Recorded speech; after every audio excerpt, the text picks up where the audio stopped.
here comes the West Indies. And when you're facing the generals, nearly every ball is a funeral. And when we battle, brother, go and put your men on the boundary line. And if you give we a liquor, that is merely a hiccup. Look, you win the little battle, you lose the war. It's the same result every time. Everybody sing, here comes the West Indies. Here comes the West Indies. Them rude boys gonna get you by degrees. Here comes the West Indies. I tell you now, here comes the West Indies. Here comes the West Indies. Them bad boys gonna bring you to your knees. Here comes the West Indies. Special request to the Trini posse. And what about the Guyana posse? And what about the Jamaica posse?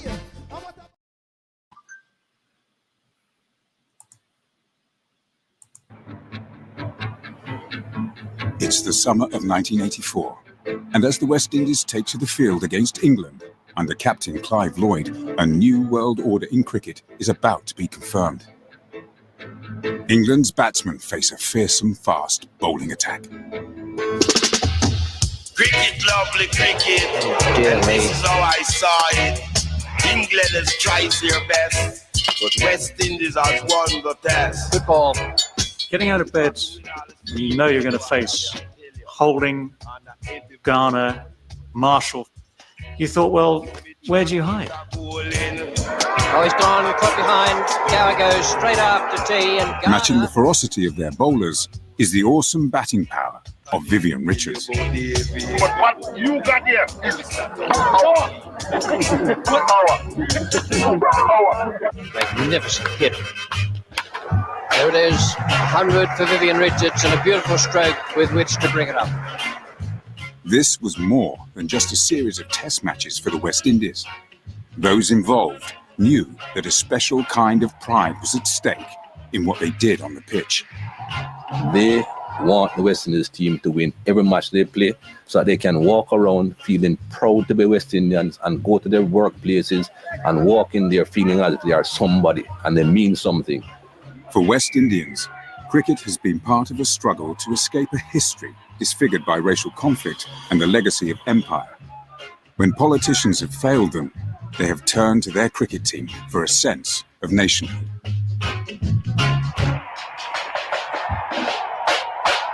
So when in 1984, Clive Lloyd's team completed an historic 5-0 series victory over England, Underscored, it's all over. this was the peoples of the old empire striking back in a way that all West Indians understood went beyond the boundary.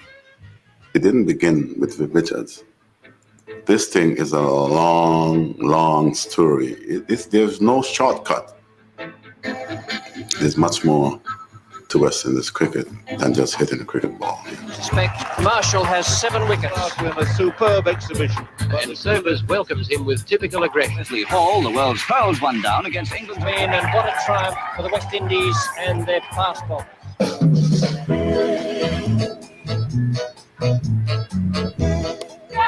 Cricket has been described as the glue that binds the West Indies together, creating a sense of a single West Indian identity. It is the only test-playing nation which doesn't represent one country. Consisting of 10 sovereign nations, from Jamaica in the northern Caribbean, the West Indies form an arc of islands, including Barbados and Trinidad, down to Guyana on the northeastern coast of South America. It is very important because it's one of the few things that we do together. Although they're islands and we bring one nation together, they all have their own flags and anthems and so on. So to play under that one banner of West Indies cricket it's an exciting one, but very challenging. There is strength in this cultural diversity, which can be seen in the way West Indians play the game.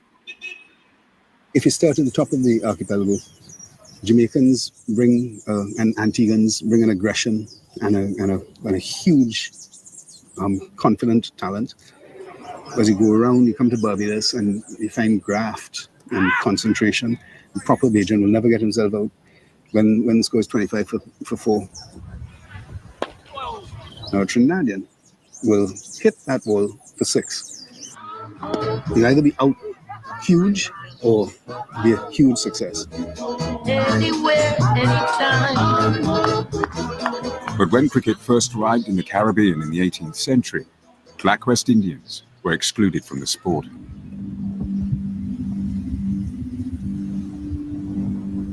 Like every aspect of society, cricket was in the grip of slavery and intended for whites only.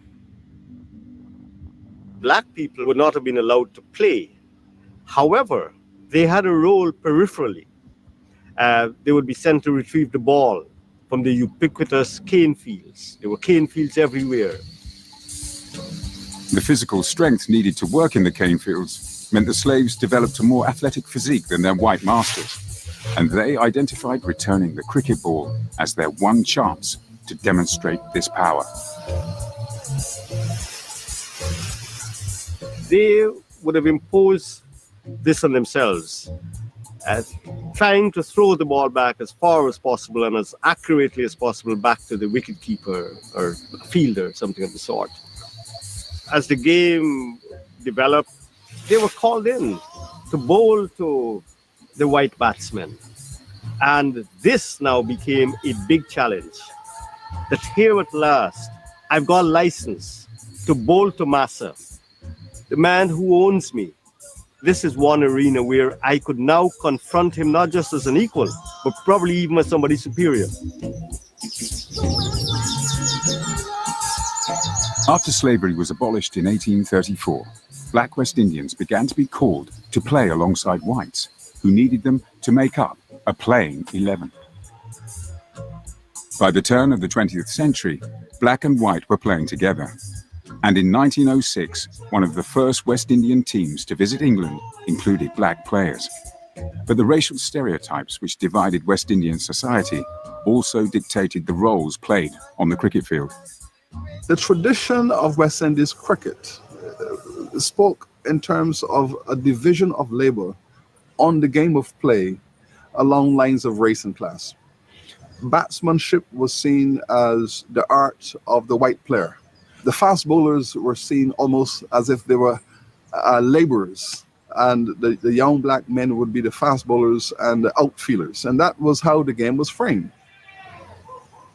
Out of Trinidad in the 1920s emerged a cricketer who would challenge this apartheid. Larry Constantine, Larry, I never pulled the body line. Honesty and integrity are the sum total of Sir Larry. Larry Constantine learned to master every part of the game on Port of Spain's Savannah pitches. Here was a man who could bat number 4, who could open the bowling and field at cover point. It was an absolute phenomenal achievement. He was a complete and all-round player. Constantine's bowling, batting and fielding were all executed with a flair and panache which set the template for how West Indians would play the game. He was a showman, but he represented the model for West Indies cricket. This was how we were going to play our cricket. We were going to play aggressive cricket. We were going to play creative, artistic cricket. We were going to be athletic in the field. Our fast bowlers must have long runs and must bowl quickly. And the batsmen must be very different from the British batsmen. They must be creative, play all the strokes, and they must be entertaining in the process.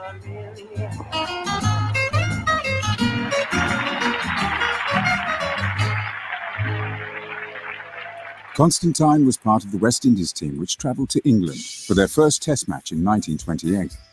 Captained by former Army officer R.K. Noons, Constantine knew that it was inconceivable that a black West Indian could lead the team. But the West Indies were beaten 3-0, and Constantine soon began to feel that a black captain was needed for the team to progress. Cricket in the West Indies is the most obvious example of the black man being held back. And West Indies cricket will never reach its full potential until it has a black captain. Constantine inspired black West Indian cricketers, and in the 1930s, a specialist batsman from Jamaica surfaced. George Headley challenged the stereotype that only white players could bat at the top of the order. In 1935, Headley, batting at number 3, scored an unbeaten 270, leading the West Indies to their first ever series victory over England in the Caribbean.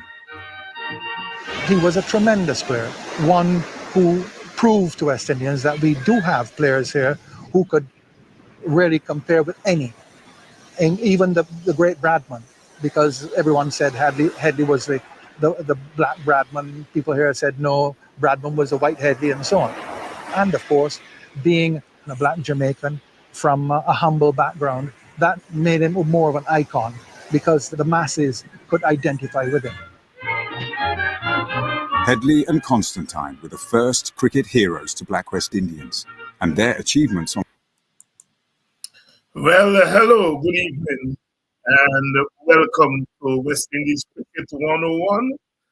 Certainly on a Sunday evening, we are heading into the emancipation season, and of course, our cricket is tied up with emancipation, tied up with slavery, as you heard there. West Indies Cricket 101, our first two superstars, Larry Constantine, so Larry Constantine from Trinidad, and George Headley from Jamaica. There were others, but they were the first two superstars. We heard it here on Politics 101. It all began way back there for us in 1928 when West Indies began to play Test cricket. And as you heard, Sir Larry Constantine was the first great all-rounder from the West Indies.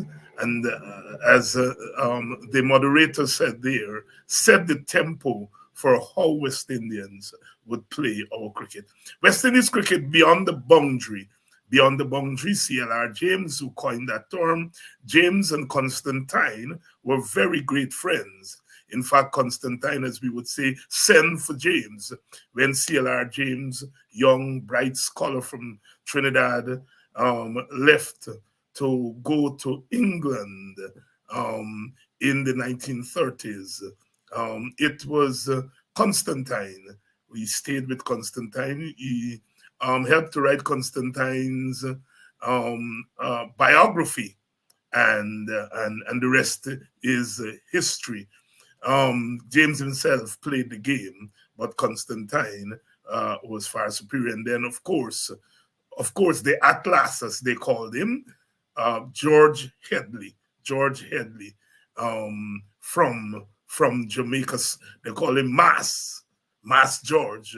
Went in, had the privilege of going into the community that he came from, and you know, the older people will talk about Mass George.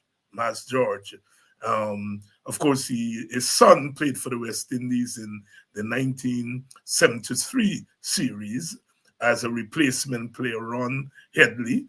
And then his son, Dean Headley, played for England, and so forth. So a little bit of 101 cricket there, but the man who knows this stuff better than I do, the one and only Basil Butcher Jr., he's ready to roll. Basil, good evening. Good evening, Dr. Hines. Good evening to your viewers. On a day when the Americans call it shellacking, and we in the West Indies, on a day when we get a good cuttass, we have to go back in time to come forward to let the young people know it was not always like this. We used to beat people up in 2 or 3 days and so on. As we get into the emancipation season, and we are reflecting there in the beginning with George Headley and Larry Constantine and the 1920s, 1928, as we come into cricket. One can say the first phase of our cricket would be from 1928 until the war began. 1939, Yes, when the Second World War began in 1939, people like Stallmeyer were now coming in, and we lost about 8 years. Because we didn't play again until 1948. Yes, that's right, 9 years. And somebody like Jeff Stallmeyer, right, who they say was a stylist. You wonder if he had not lost 8 years, 9 years. Headley, Headley, if we Headley had was at not, the peak. Headley was at the peak of his powers when the war came, right? Yeah. And you know, when the war was over, a lot of people often credit Sir Frank Worrell as the first black captain. Indeed, it was Headley who was the first black captain for that series in 1948. But Headley got injured in the match, and that was it. And then they brought him back for another time in the early 50s. He was already past his peak at that time when he was made captain. I think he was in his late 30s, and then in his early 40s when he played in 1952 or whatever that was. So he lost some of the peak years at his heights that maybe we would have been talking more about Headley. And the West Indies team had some players that were coming on because we were a new nation in Test cricket, that maybe we would have been making more noise earlier. So I think that the war played a role in hampering the development of West Indies cricket somewhat. Yeah, and there was talk that people like Herman Griffith and Martindale were yes. quick. Because guys like Martindale, and also Headley and so on, they went and played cricket in the leagues. That's how Headley because Ron Headley, if I'm not mistaken, he was born in England. He was born in England. That's how he ended up in England. Yeah. It's during that period, Headley playing in the leagues. Martindale, because my dad played league cricket with two of Martindale's sons. One of them was a lawyer, Fred, Uncle Fred. I knew him, but both of them, because they were born and grew up in England, and they played in the leagues in the Lancashire League. So yeah, those guys played in the leagues during that time, because I think the leagues still were playing, during the war, maybe until when they started bombing London and so on. That got stopped. Because I was fortunate to meet one Ken Bam Bam Weeks, who was on that team in 1939. There was a Jamaican guy, he had a business not far from where I lived in Brooklyn, and he was friends with one of my father's good friends. So when my father came on a vacation, we went over to the store, met the guy, and all these older Jamaican guys would come through, and one of them was Ken Bam Bam Weeks. And it was walking. This is from my house. So even after my father left, I would go through there. And I remember one time Ken Bam Bam Weeks and my dad sat down, and a guy videotaped. A doctor, Jamaican doctor. I wish I could find that guy to get a copy of that video, because he said he was gonna make a copy, but we never saw it. But the two of them sat down and spoke about their experiences in the different eras, and it was very interesting to hear Bam Bam Weeks, because that was in the height of the colonial times and so on. And one of the things he was talking about, he said that off the field, the white and the black players did not socialize with each other, and he was saying that whatever little stipend he got as a player on the team, he sent pretty much all of it back to Jamaica for his wife to look after the home and so on. And Headley, being a professional cricketer, playing in the leagues, Headley used to take the black guys out to dinner and so on, and he even told this story of how we end up playing in the third test, because he played in the second test, and he was dropped for the third test. But Ivan Barrow did not want to play. He wanted to go and play the dogs, as they call it, bet on the dogs, the greyhound. And Barrow was the wicket keeper. Yes. So he had. This is the interesting thing. When you listen to these stories going back in West Indies cricket, you find a lot of this nepotism, friends and family, and it was almost at times seemed like club cricket, when you know how guys decide not to play and then come and play. Well, Barrow decided he wanted to go and play the Dogs, and Weeks Weeks was filled in, and he said he made a blazing 100, his only test 100 at the Oval, and the rest is history. And he also told us that him and Leslie Hilton, the famous Jamaican fastball that got hung for murdering his wife, they were the two Jamaicans on the team coming back to the Caribbean on the boat. And he said when they arrived at the port there in Kingston, nobody was there to greet them. The both of them had to jump in a taxi and go home. You know, so it showed you how different it was in that era versus even to when my dad would have played. Somebody would have been at the airport when my dad played, you know, to pick him up when he came back, or the players to pick them up when they got back to their respective territories. You know, it is even the story of in 1960 when my dad was dropped after the second test. The fourth test was played in Guyana, and he made 100 against the touring team, and then another 100 because they played 2 games in Guyana before the test. So everybody was saying Butcher coming back in the team. Clyde Walker retires and walks back into the team. So I remember when I read the story, I said to him, wait, this cricket was like club cricket. Mark could just decide and then walk straight back into the West. He said, Skipper, that's how it was in those days. You know, so, you know, it's interesting when you're able to go back and hear from those guys the conditions, the things they had to deal with in those eras. I think if people would get a more great appreciation for what these guys had to go through to make West Indies proud on the field, you know.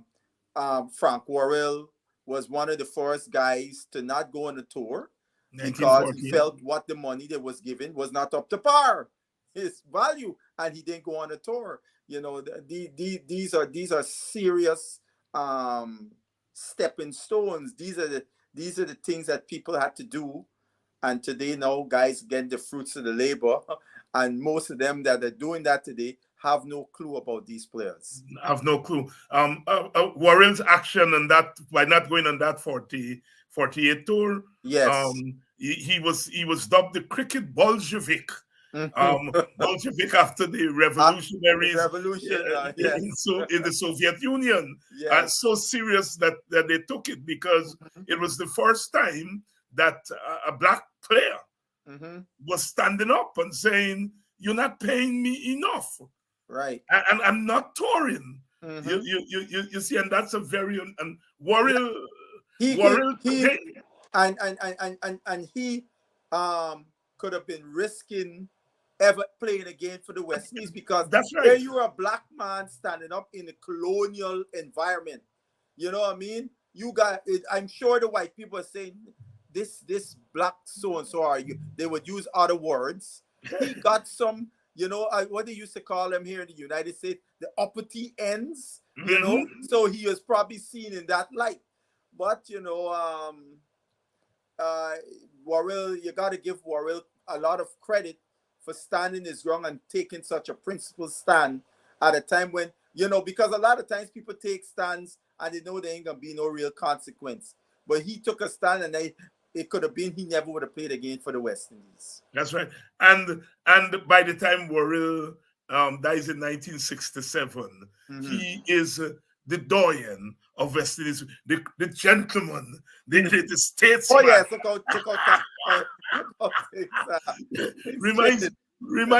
reminds us of Dr. Martin Luther King Jr. Oh yeah, or even more so, Malcolm X. That's right. Because people like to revise Malcolm X's ideology because of certain statements that he may have made that were not as didn't have the same vitriol towards white people. So they felt that he changed his ideology. By no means he changed his ideology. He just used different language. Good evening to those of you who are joining us. West Indies Cricket 101 with Basil Butcher Jr. and we are reminiscing on the early years of West Indies cricket. As those of you who are keen cricketers and who, like me and Basil, we still take the blows.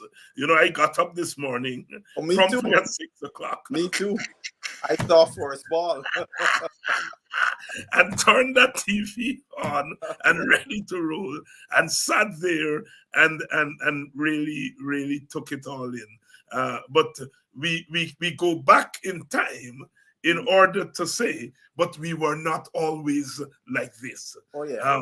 And at the time of emancipation, we are coming up on the Emancipation Week, where we go back, we reflect, we remember, not to forget. In the same way with our cricket, because our cricket really grew up with slavery and colonialism and the period of post-colonialism. Sir Frank Worrell, who was that sir in 1948, see, a striking. A striking, I not going for that money that you made. Yeah. All right. And as we come through the 1950s, the three W's. Yeah. And I must point out, as you talk about the 50s, he doesn't get the credit because he didn't make a lot of runs. He didn't have a good average. But to all accounts, Christiani, Robert Christiani, was a fantastically talented batsman. He was one of those batsmen. He was one of the most aesthetically pleasing batsmen. Yeah, because they used to call him Twinkle Feet, I understand. Yeah. Because he would dance down the wicket like a ballet dancer. Yeah, but because he didn't make the runs in the vein of the three W's, so a lot of people would not really know about the ability of Robert Christiani. But based on all accounts I heard about him, he was a fantastically talented player. Just did not score, and he didn't get the same amount of opportunities, obviously, but he didn't make the kind of runs like the three W's. I'm not saying he in their class, but he was a guy that, he was one of those batsmen that, you would see then. You had the Sobers and Kanai, but then you had the Butcher, the Norris, and etc. in the 60s who were just right there with them, and Robert Christiani, some would argue he had similar ability like the three W's, but it didn't pan out in runs. It's just like Carl Hooper and Brian Lara, Hooper had the same. Some would argue that Hooper had more ability than Brian Lara. But Brian Lara argues that himself. Exactly, but he just didn't. He didn't have the performances to match Lara. So as a result. And you know something. I just want to point this out historically. There was a guy named Chandra Paul, Guyanese Indian guy, who in the 30s scored 2 big runs. I think it was a 170 something or something like that, and another big score. And because he was Indian, he never got a look on the West Indies team. And I think he emigrated from Guyana and then went to Trinidad, and that's where he finished playing cricket in Trinidad. But that guy is a little known name. But he was a guy, maybe had he been was not Indian, if he was black or white, he may have played for the West Indies, because he had guys who make less runs played than he did.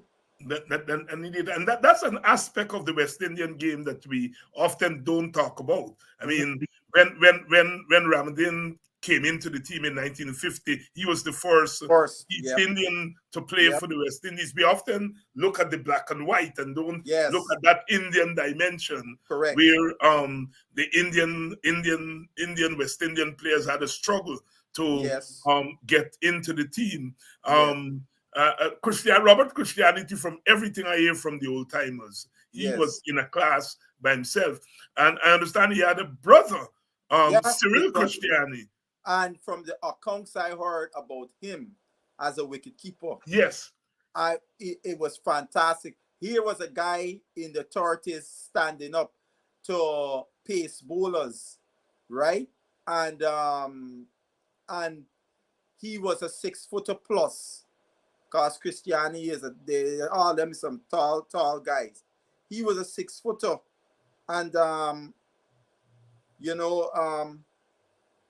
But unfortunately for him, he died at a very young age from malaria. I think it's malaria he got and died. Yeah, He was yeah, like in yeah. his mid-20s. So we never got to see the best of him. Yeah, and of course, in the opening partnership in the early 50s, Stallmeyer and Ray. And if you look at Stallmeyer's at scores and his figures, he's averaging over 40, I think 41, 42. Yeah. And Ray is averaging, I think, better than that. So Yeah. it says that they were more than average players. Yes. But of course, you know, Weeks, Warren, and Walcott. They overthink everybody. You know. Yeah. And of course, as we move into the second half of the 1950s, we come in closer to independence, and we're seeing the flowering of a new generation that includes, of course, your father and Sobers and Kanai and Hall and the set. And the point I'm trying to make here is that we are seeing, as we are struggling to become free from colonialism, the cricket is representing that struggle to be free. And as we are becoming free, we are seeing the cricket again reflected it. Because when you look at the Sobers, you look at Kanai, you look at Butcher, Norse, Wesall, you're talking about a set of cricketers with a new kind of confidence. When they go on to the cricket team, so confident that CLR James decided that he was going to go on a campaign and he was going to make the issue of West Indies captaincy political. Yes. He was editor of the PNM's newspaper called The Nation. Right. Okay. And it's from that newspaper that he launched the campaign for Warren to become captain. A black man must become captain. And he took it on. Your thoughts? Yeah, I mean, look, they put. I mean, here you had in the team, Warrell, and well, Warrell didn't go to India in 58, 59 with my dad them when Alexander took over as captain. But I would, because I think he had something to do with his school or something like that. He didn't make the tour. But you go and bring a guy who went to England, got picked out of nowhere, and went to England in 57, and then he continued in 58 against Pakistan. But because, you know, he's what we call white, he becomes captain, and you got people like Worrell and so on, guys like that are wrong. That was nonsense, you know. And they finally caught their senses when they continued with him as captain because he captained Warren in 1960 against England. Against England, yes. Yeah, you know, and I guess they caught their senses and they put Warren in to go to Australia.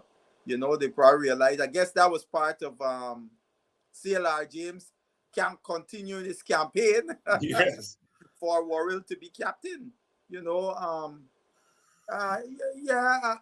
And those things, you know, when I talk to some old timers who were keen on the cricket in those days, you would always hear, particularly the West Indies teams of the 60s, they would always use the word great as an adjective for these players. Not all of them were great when you look at them statistically. Yeah. But why they were great is because, as one of my old-timer friends said, they put us on the map. They were the ones that, I mean, obviously we beat England in the 50s, that first time with Ramadan and Val, that series. But we really beat England in the 60s because we went there 2 times and beat them up bad. 1963 and 1966. Yes, and that's when we coming out of trying to find our feet as newly independent nations and impending independent nations in the region. And these guys go and dealt serious blows to the quote-unquote colonial master. and make black people from the Caribbean and others could walk with their chest puff up, whether in England or anywhere else in the world, you know.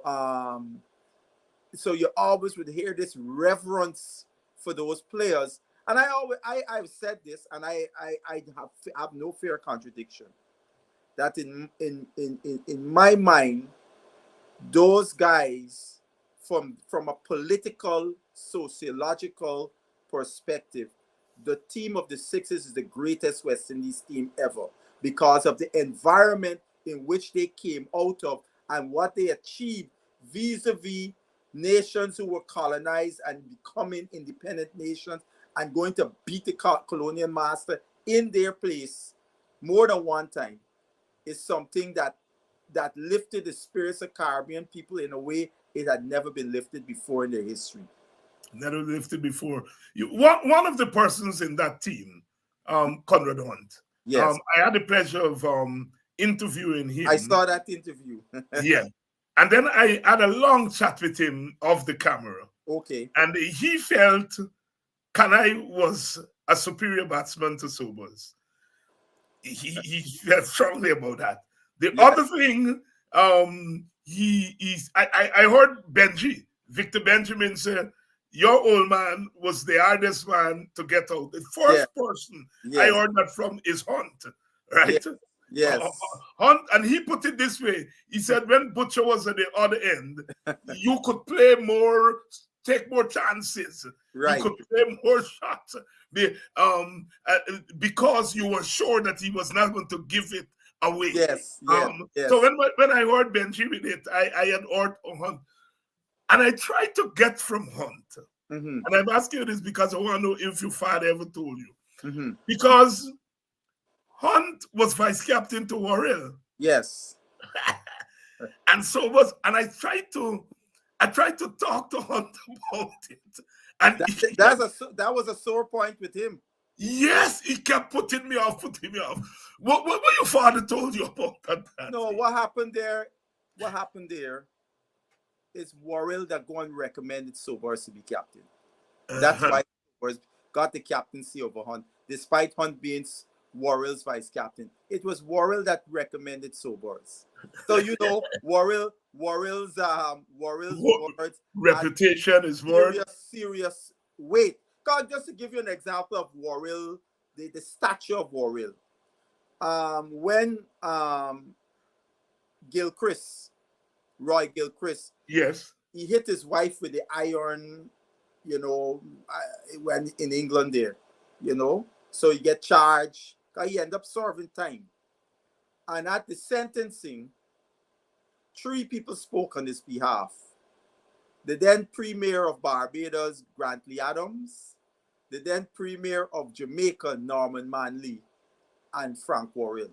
Mm-hmm. And the judge stated, after all 3 of them speak, I will be lenient on Mr. Gilchrist because of the words of Frank Worrell. So here we had 2 sitting premiers spoke. The judge lended more weight to Frank Worrell's words, more so than the 2 sitting premiers of the Caribbean. So that show you the kind of weight that Worrell and the respect that Worrell had in England in those years. Yes, Hunt, he kept pushing me and I keep coming back because he retired pretty early. I think he was just about 35 when he decided to go off and do his missionary work and so on. Armament thing, yes. Yeah, but he had a lot more cricket in him because I think after the 1967 tour, 66-67 tour to India is when he left, and he scored reasonably well in that series. Because I think if I'm not missing, Hunt and my father were the same age. Yes. He retired 2 years before, so the old boy played until 69. Hunt similarly, Norris, Hunt and the father. I mean, old boy, I think all of them is the same age. Yes. He's born the same year. Norris is a few months older than the old boy. He born in May, the old boy born in September. 33. So I think Hunt is about the same age group. So the moral armament was the thing when he he retired and after the India tour.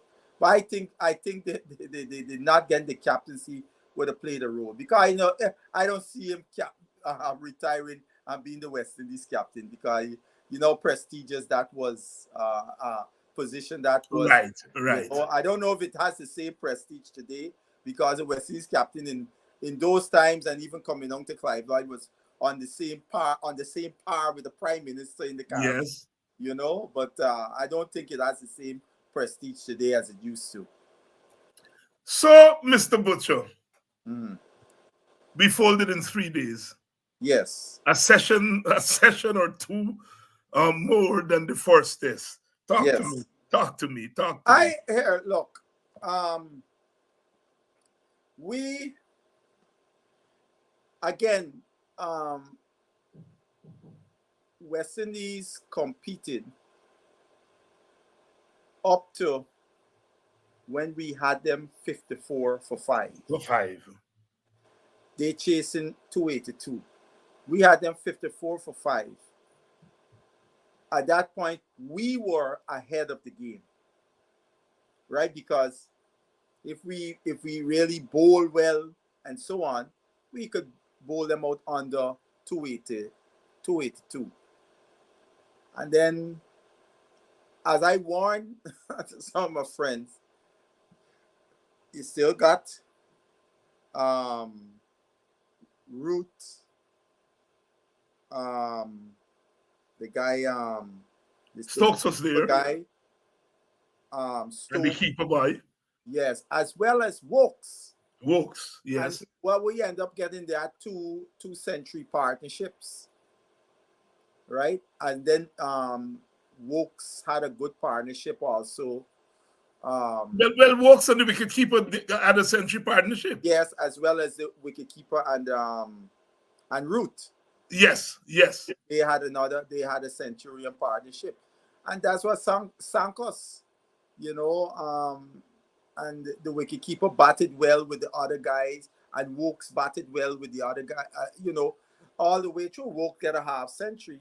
And at that point, I said, when in the second innings, it can determine how long this game go. At that time, I knew we wasn't coming back. I said in the second innings, how well we bat in the second innings going to determine the length of this game. And just as we did capitulated in the second test, the same thing happened. And then on top of that, unlike in the second test, the ball started to reverse swing, and Mark Wood was at his darndest best, reverse swinging the ball at high pace, and something our batters are not experienced with, how to combat reverse swing. They may have got an inkling about dealing with a conventional swinging ball, but now the ball swinging the opposite way than it should, and you have never dealt with this. This is a whole new ball game. Which one of the things it caused you know, any batter, you have to keep your eyes on that ball, and play even later with the ball swinging the quote unquote reverse swing. And England just took it away from us and finished the game off in flamboyant style with Mr. Stokes, make, you know, either like a T20 or 50, and knock us out of the blocks. You know, I had no expectations for us. I don't usually have expectations with West Indies teams, especially in the longest formats and the longer format. Maybe in the T20, that's where we more think to compete. But I didn't really have that. What I was hoping to see was to see us improve from the one game to the other. We saw some sparks. Hodge batted well in the second inning. Holder batted well also, but nobody could kick on to make a big score, and to get bowled out on a pitch that was not had any devils in it on the 300 runs, you're asking for trouble. Yes, you know, I know you and Doc don't take me on with the selection story. I just think that something is wrong with our selectors. They're there, they're on the ground. We are outside beyond the boundary. You talk about Mackenzie? Why did you put? You've lost the series. Yes. You have South Africa in a couple of days. Yes. Clearly, Mackenzie's out of his depth. Yeah. Why do you not use this this last as to give somebody else a chance? Because you have 2 test matches coming up. Let's say they do the right thing and put Mackenzie on the bench for the two matches against South Africa.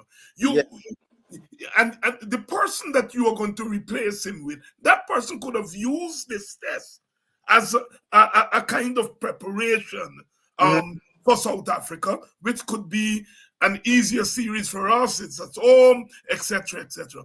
Why did they continue with Mackenzie? I try to put myself in their shoes, and I think what they looked at is that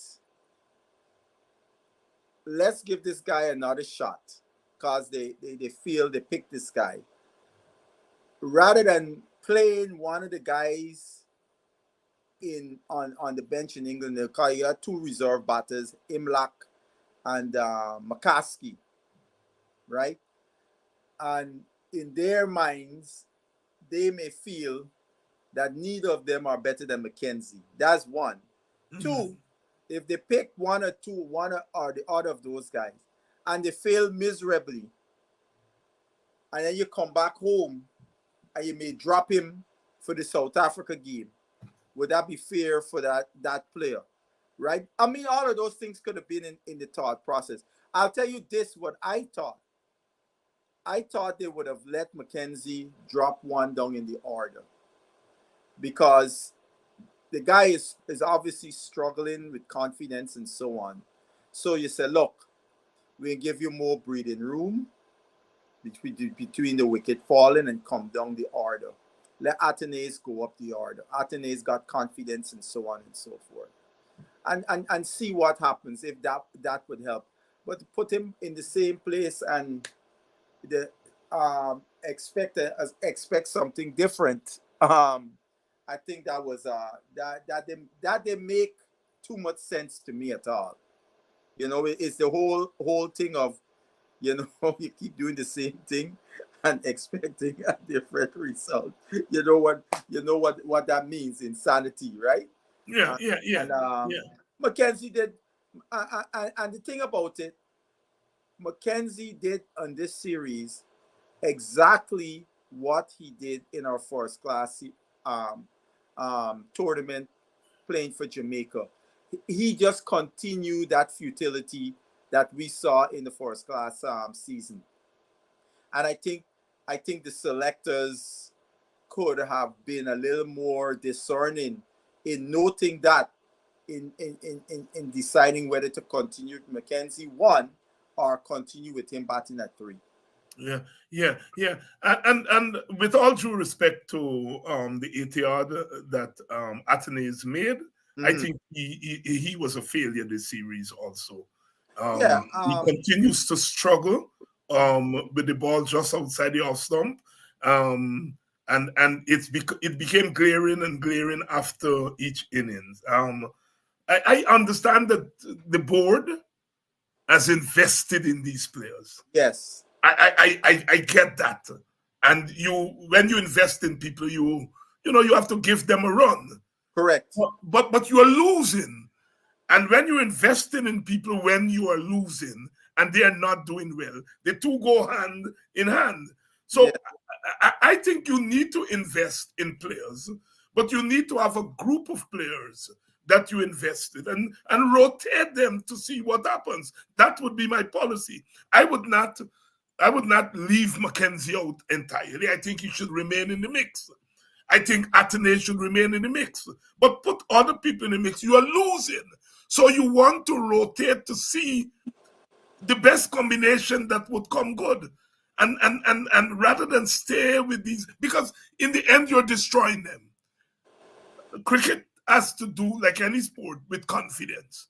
And if you are low on confidence, all right, in the end, they destroy you. So I am not saying to disinvest in these guys, but I'm saying have a pool of them and rotate them to see, the best combination. It just our bowling. Go ahead and comment on that before Yeah, you. I just want to correct myself. The name of the Indian guy was Chatterpal Prasad. That was Okay. the guy. Made back in 1938. Made 174, right? I made another century. That was before the 1939 tour. And because I will argue that because he was Indian, he did not go to England in 1939, right? But yeah, the West Indies, we have to be. I don't know. I'm not outside looking in. I can't say they're not doing it because I'm not there with how they're evaluating the players. A question. The question that we are raising regarding McKenzie is unfortunate that we don't get a chance. When they name the team the day before or something, that the press don't get a chance to interact with the coach, to ask those questions. What is the thinking in still retaining McKenzie and so on and so forth, rather than us speculating and so on. And those are some of the things that I think Cricket West Indies remains very poor in my view when it comes to media relations. They allow too much speculation by fans who we don't have all the information. And we would like to hear the rationales for various things. But unfortunately, we got nothing regarding whether they would retain McKenzie or not. And McKenzie played, and he did the same thing as he's been doing since the first class season. Our bowling, Seals far and away, our best actor. So put Seals aside. I mean, he exceeded expectations, even for a talented youngster like him. He exceed. I think he, more than the others, adapted to the conditions in England, and that because he was playing some county cricket before. That was part of his preparation. Yeah, clearly he was better prepared than the others. Alzari Joseph, who I love tremendously, but if you're going for 6, that's not good enough. And over every innings, something is wrong. That is not acceptable at all. Look, if you're not getting wickets, for example, you got to keep it tight. You cannot allow giveaway leak runs like that, right? Our batting is not the strength of our team. Our bowling is supposed to be the strength. So we needed to be a lot more consistent and so on.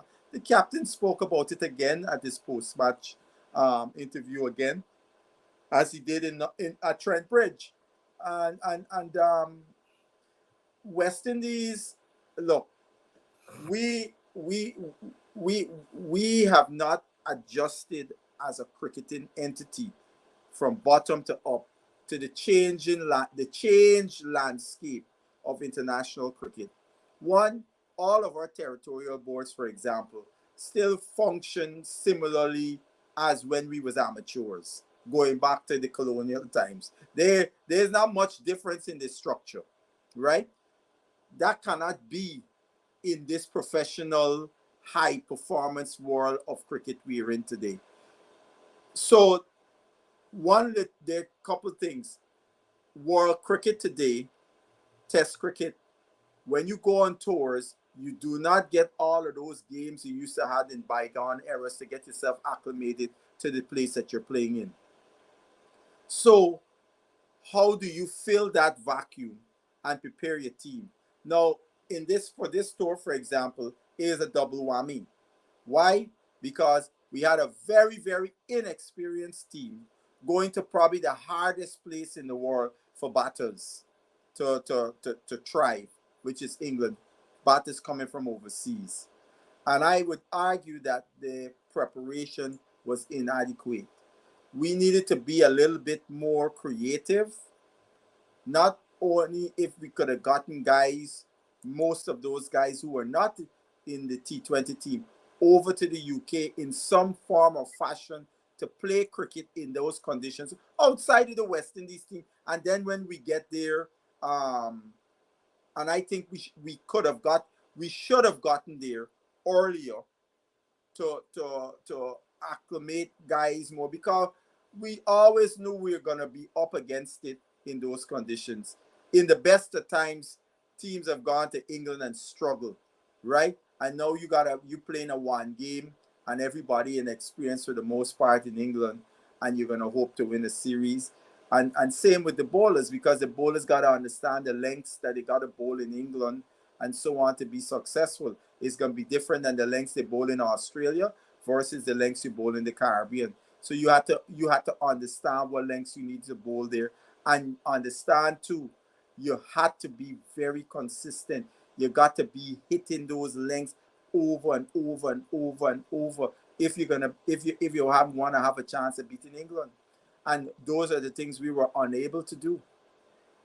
As Jason Older, has he declined as a bowler? I think so. Yeah. So Holder used to be what you would say a solid third or fourth seamer in the team. I don't think he's that anymore, right? Yeah. I don't think he's that at all. I mean, the captain still got confidence in him because he's the one that the captain feels could bowl with most control. But today, Ben Stokes was so disdainful in the way he dismissed Holder to all parts of the field. Those are questions that got to be answered by the folks powers that be as to Holder, because you got this guy Graves. Graves is not a young guy neither. Graves is in his early 30s. Yeah. Graves did a decent job as a fourth seamer in Australia, and some decent. I mean, he didn't get no big scores, and his fielding, well, him and Holder, the fielding was on par. But Graves was a surprise in how accurate he bowled in Australia, and he bowled faster than Holder. Yeah, but I take your point about Graves, but I am thinking when Kimar comes back, and I still think Thorne is ready. Oh, you think Thorne is ready? Well, if the batters are ready in terms of thing, I think Thorne is there and about. But anyhow, yes, when Kimar comes back, what's going to happen? Somebody has to. Let's say we're still going with the three fast bowlers and hold. Well, you have just raised a very interesting point, because Mr. Roach, and the thing about it, Mr. Roach is usually his best performances in his career has been on home soil. Yes. Right. And we're going to be playing these two test matches on pitches that require discipline, patience, etc. Because these are two pitches you ain't blasting nobody out in Trinidad or Guyana. Right. As a fast bowling unit, you ain't blasting nobody out on those pitches. You have to be patient and consistent with your lines and lengths. And I could see a guy like Chase coming into the side, because one, yes. Sinclair is not going to play because of the hairline fracture, and you're going to play two spinners in both Trinidad and Guyana. So I could see Chase coming into the side, and that's where you would see a guy like McKenzie sitting out, and Chase fills in the middle order. Not saying he batting a three, but he comes into the middle order, and maybe somebody else, because I'm not comfortable with Holder batting at 6. Not at all. I am not either. I am not either. So if you have the two Josephs, Seals, Holder, and Kimar, that's 5 of them. You gotta go. If you're going to play two spinners, well, it's gonna be a conundrum, because you see the game. Roach is in the team to play the warm-up match against South That's Africa. right. So I guess they want to see where Roach is, and that decision gonna be made based on what they see when Roach plays against South Africa in the lead up to the test match in a little bit over a week, right? So that'll be interesting to see. Dr. Hines, yes, we gotta go. It's that hour. Thank you. That witching hour, as they say. The witching hour. Thank you very much, and yes. And I'm gonna see you next week. Yes, sir. Yes. And thank you all very much for staying with us another Sunday night.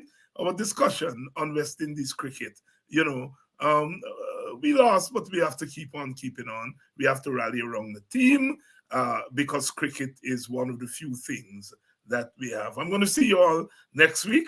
And for those of you who are the regular politics people, this coming week is Emancipation Week, so we may miss a couple of shows. But I'll be on tomorrow night, and we'll talk a little bit more about that. See you all.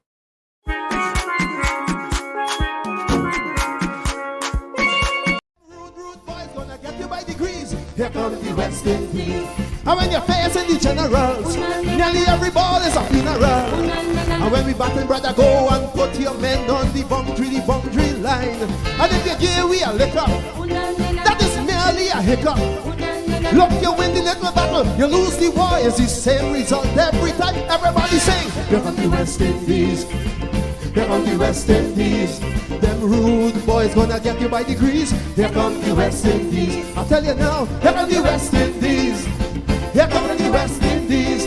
Them bad boys gonna bring you to your knees. Here come the West Indies. Special request to the Trinity posse. And what about the Guyana posse?